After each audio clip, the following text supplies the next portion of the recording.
guys, back again. Here we are on the Bandit, taking it off the road now. All for winter, it's a bit wet outside. So I'm using my friend's garage. So hopefully he's got all the tools I should need. He's pretty much got everything, so I guess he has. So the first few things I'm going to be doing, first thing would be the headlight. Common thing on the headlight, you get a lot of dust around the projector apparently, so I'm going to take that apart, get that cleaned. That's the dipped beam on the left hand side, and then the right hand side is the high beam. The high beam actually looks alright, but I'm still going to clean it. That looks really cloudy, and you can certainly tell when the lights are on. It barely lights up. More so toying with changing the actual lights themselves, the bulbs. Might go LED, get a bit brighter. Never taken any fairing off this bike as yet, apart from the tail fairing, where I had to reconnect the indicators. That's another thing. I've got to replace this indicator here. It's been knocked at some point. The nuts come loose actually, but the bracket got broken just inside there. So that's what I'm doing up at the top end. What else am I doing? The tank, I don't know if you can quite make out on the video. There's been a few little dings where someone's put what looks like nail varnish on it, or just the wrong touch-up paint. I want to get that rubbed down and resprayed. I'm also going to be doing the lining on this tank. The tank's pretty good, apart from it had got 2 pinholes on the underside. Someone had tried to patch it up, not a very good job. For now I've done JB Weld on it, but I'm going to drain the tank. I'm going to clean that rust up. Excuse me.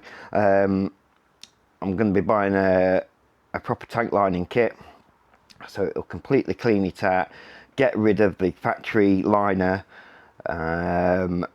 de-rust it, treat it, might even weld up the pinholes that are there. My friend's got welding kit of various degrees, so might even weld it up, and then we're going to be putting a fresh tank liner in. I've done quite a bit of research on tank liners. There's resin, and then there's the standards, and the one I've gone for, I can't remember the brand at the moment, but it does say it will fill small pinholes. So that's the plan with that. I did toy with getting a new tank, or a second-hand tank, but to be honest, the tanks that are out there, they might be okay on the inside, but on the outside they're terrible, and the prices people are wanting for them. I mean, this tank, there's no crash damage. I don't think this bike's been crashed anyway, but I can't see any major damage on this tank apart from these 2 pinholes, which is, I mean, the bike's 25 years old, so you know, there's a tiny bit of rust on the inside. That's why I'm going to treat it for rust, plug them 2 holes up, get a new tank liner in, and then if I'm feeling generous and I've got the money, I'm going to rub all this down and get it resprayed, get it looking good. I mean, there's a chip just there. There's a couple of bits. They've obviously done these touch-ups just to prevent it rusting, which it's done the job.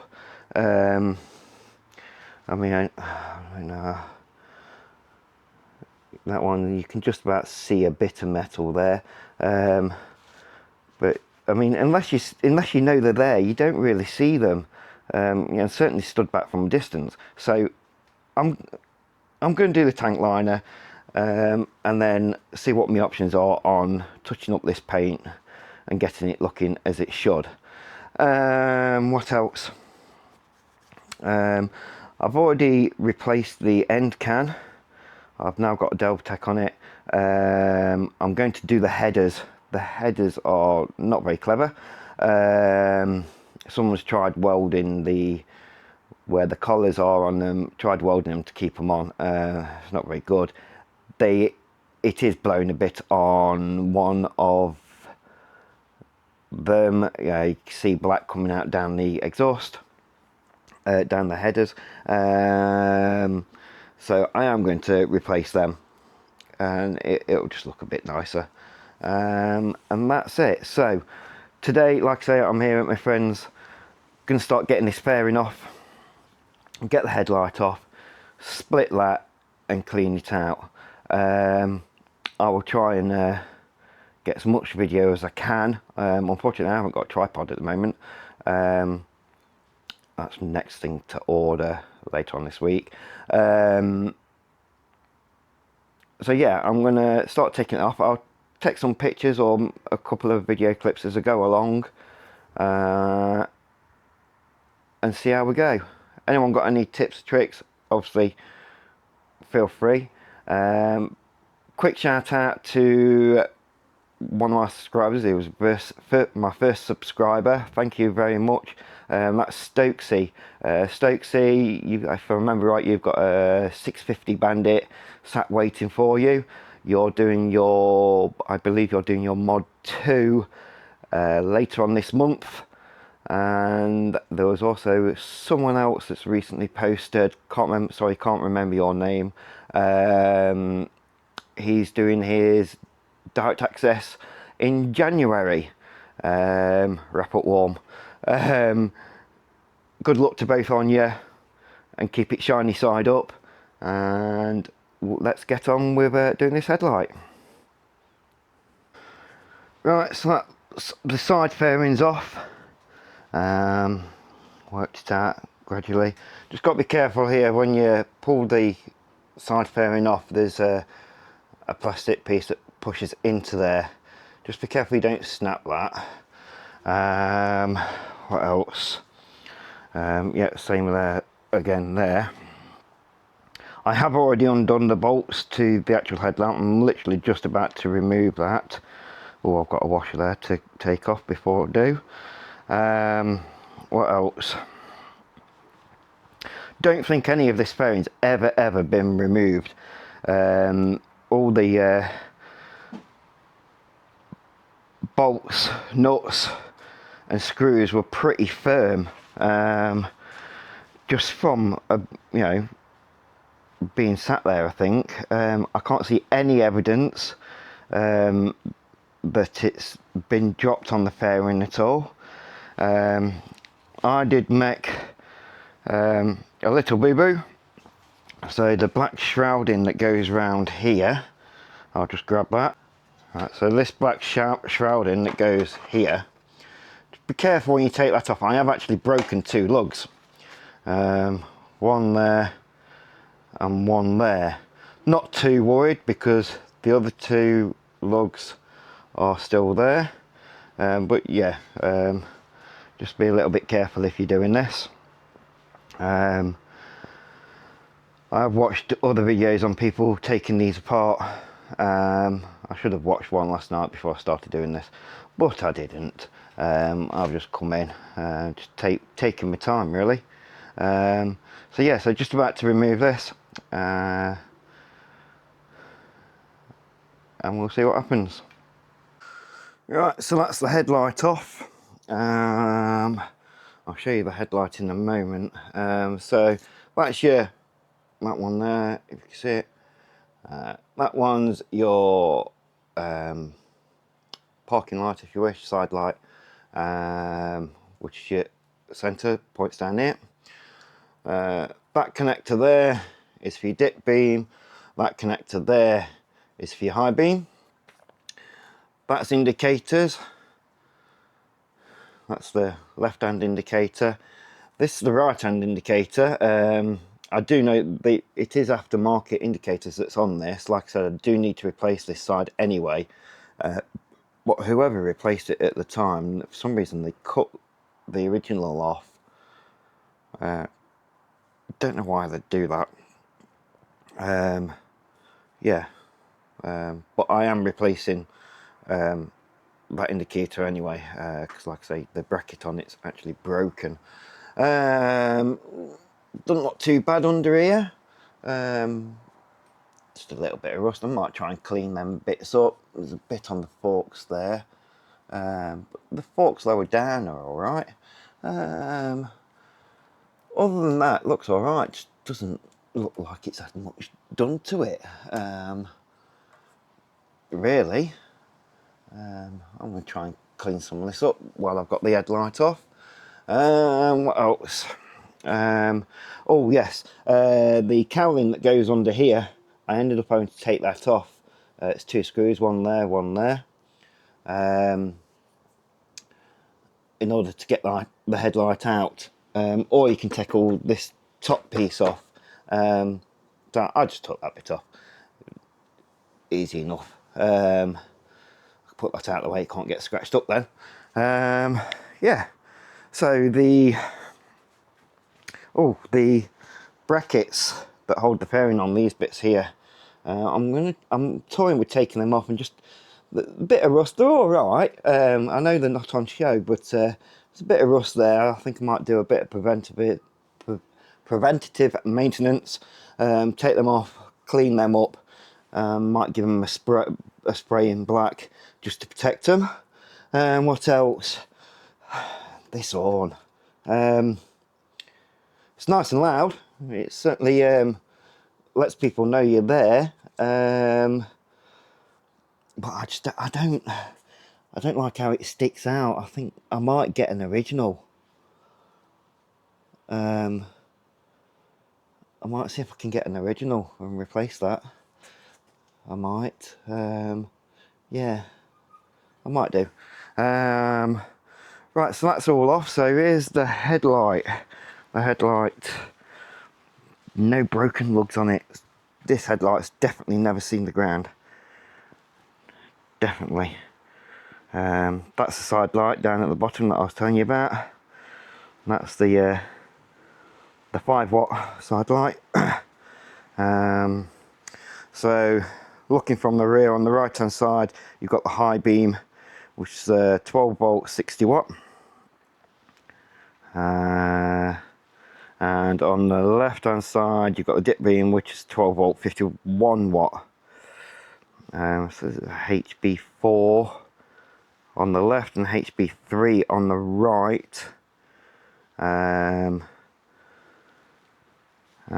the bulbs themselves, so the high beam is a 9005 and the dipped is a 9006. I've left them in. They're halogens at the minute, and if you touch them with your greasy fingers, it can do them damage and reduce the life of them, apparently. But like I say, I'm toying with getting the LEDs. I was going to go for HIDs, but that involves me. Well, no, I was toying with getting the HIDs. But in order to do that, the high beam, because HIDs take a bit of time to warm up, I couldn't really put one on the high beam. Put one on the low beam, that's fine. But the high beam, obviously you flip them on. Sometimes you don't need them on all the time. You know, you're turning them on and off when traffic's coming towards you at night. Not that I particularly do night riding, but it would. Ideally, it would mean that I'd need to change the projectors inside, which I did look at doing, which then would make it so that I could have twin dipped and twin high beam. But they're nearly 300 quid once I pay import charges and everything. I don't know. Maybe if the wife's feeling kind and gives me lots of money. We'll see. But this headlight's never been apart. Never been apart. You can see, it's just, you can tell it's never been apart. Certainly well, I'm going to say it's the original. because normally you find if someone's replaced the head unit, there'll be some white writing on it with a white marker to say what it's for, and this hasn't got any on. So I'm going to say this is the original headlight, which is really good. Bike's 25 years old nearly, you know. But yeah, I'll get this heated up. Apparently the best way to split these are to put them in the oven. I've heard it's 200 degrees Fahrenheit. So what's that? I think that's about 120 in Celsius, for about 8 minutes, I think they said. To, you know, take the lens, split the lens off. Bit worry about doing it, but it needs doing. You know, it doesn't need doing, but you know, I want to get this headlight right. So yeah, I'm going to split it, give them projectors a clean. Hopefully that helps. And I'm going to see what I'm going to do about the bulbs. I might even go HID on the dit and just leave the high beam as is. The only time I really use high beam is when you're flashing at someone, flashing your headlight, that is, or on the odd occasion, should I get caught out in the dark, it's not really going to happen. I'll need it then. But apparently the HID, once you've got HIDs on, you don't really need high beam. Same with LEDs with the new ones, apparently. But we'll see. So yeah, so that's it. That's it for today. Once again, shout out to Stokesy and the other chap, like I said, I can't remember your name, for doing your direct access. Stokesy, I know you're doing it in end of this month. Good luck on that, mate. Take it easy. You know, just relax and enjoy it. I did. If you get the opportunity, before you go and do it, you obviously know where your test centre is. You've not mentioned, but if you know where your test centre is, go and have a ride around. I know I think you were saying you've already got a 125 that you're riding at the minute. Go and have a ride around there. Get to know the roads. Have a look on YouTube as well. I did, and I'm actually managed to find the various routes that they use for around my test centre, which was in Nottingham. You never know, you might be lucky. But the guys that you're doing your lessons with and everything, they should already be taking you round that area anyway. The guys I did mine with, which was Road Train in Edwinstowe. Shout out Road Train, thank you very much, you're absolutely brilliant. They took me around. They only took me around a couple of times. I already knew the area anyway. Many years ago, I used to ride me 125s around there. But they took me around, showed me a few bits. And we went for a bit of a ride on the day as well, before the test. And it was brilliant. Absolutely brilliant. Really, really enjoyed it. And the examiner really put me at ease. He was, "You're all right, mate." You know, he was like your friend. He wasn't, "You're all right, Mr. Such and Such, you know, let's have this, let's have that." No, it was all first name. It was friendly. It was brilliant. And I hope it's the same for you guys. Really do. So then you can get to enjoy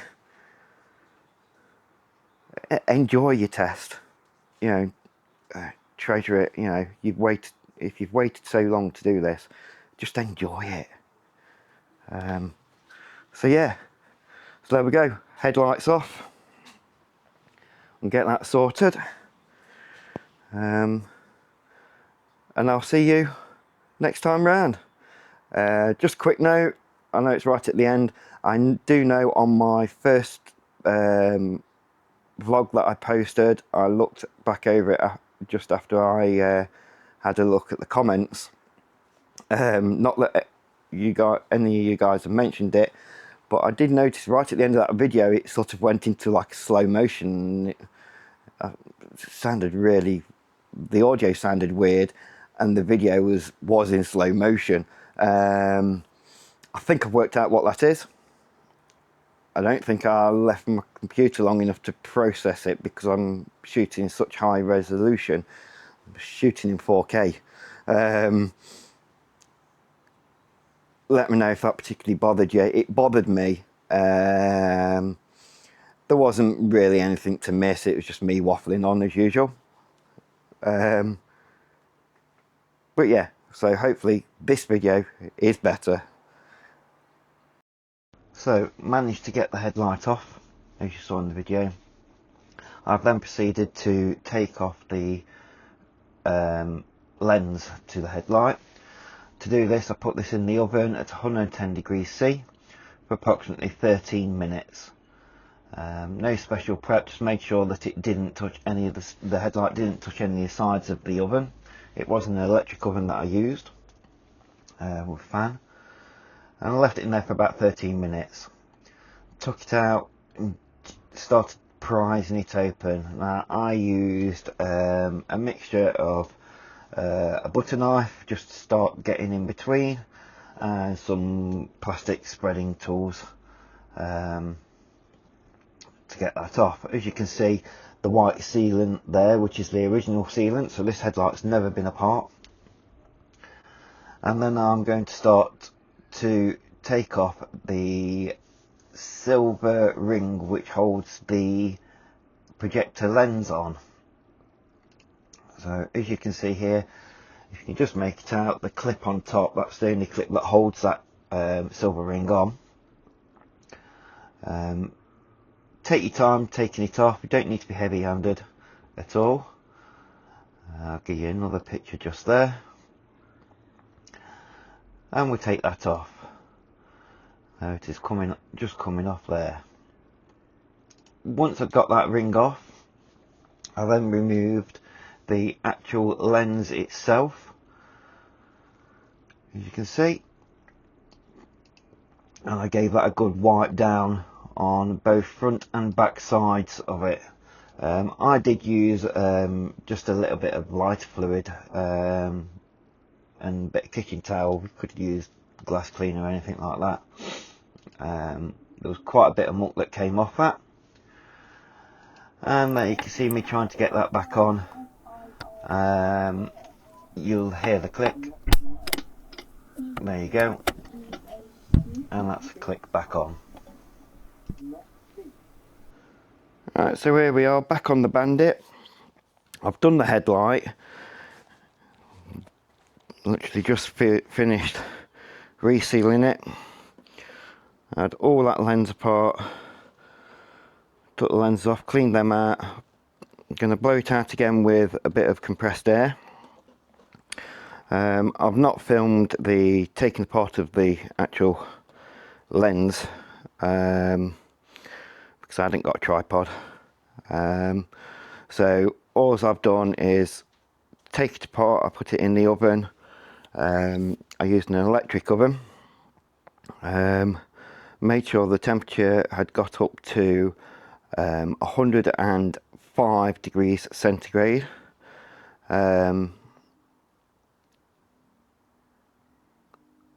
Left that in there for about 13 minutes. Came apart really quite easy. Just be careful when you do take it apart, the glue strings as you're pulling it apart, so try and make sure you don't get it on the projector lenses or on the actual glass headlight lens itself. Cleaned that all up, put the glass light back in, sorry, not the it's a plastic light, but the lens back in just so I could clean up the edges of the old sealant. Then I got the sealant. I'll attach a photo of how the sealant came. It was just a roll. It's a bit like putty feel. Thinned that out, put that in the groove. Placed the lens back on, back into the oven for, again, about approximately about 13 minutes. Back out the oven. I sat it up that way round, pushed it all down. You can see some of it there, if I can get the camera angle right and the light. You can see a bit of seepage, but we're not going to see that. I have cleaned a bit of it up. Push it down, make sure all the tabs are in all the way around, and let it cool down. I did sit and put a bit of weight on it, so I sat it up that way round on the kitchen worktop, and just put a bit of weight on it whilst it cooled down a bit. And now I'm going to fit it back to the bike. There we go, all back on. I just cut the engine. That's it. So all back on, definitely brighter. Just about to see. I-beam. Definitely made difference. But I shall still be upgrading the actual bulbs. So the next thing to do is the rear brake switch down there, and then it'll be onto the tank.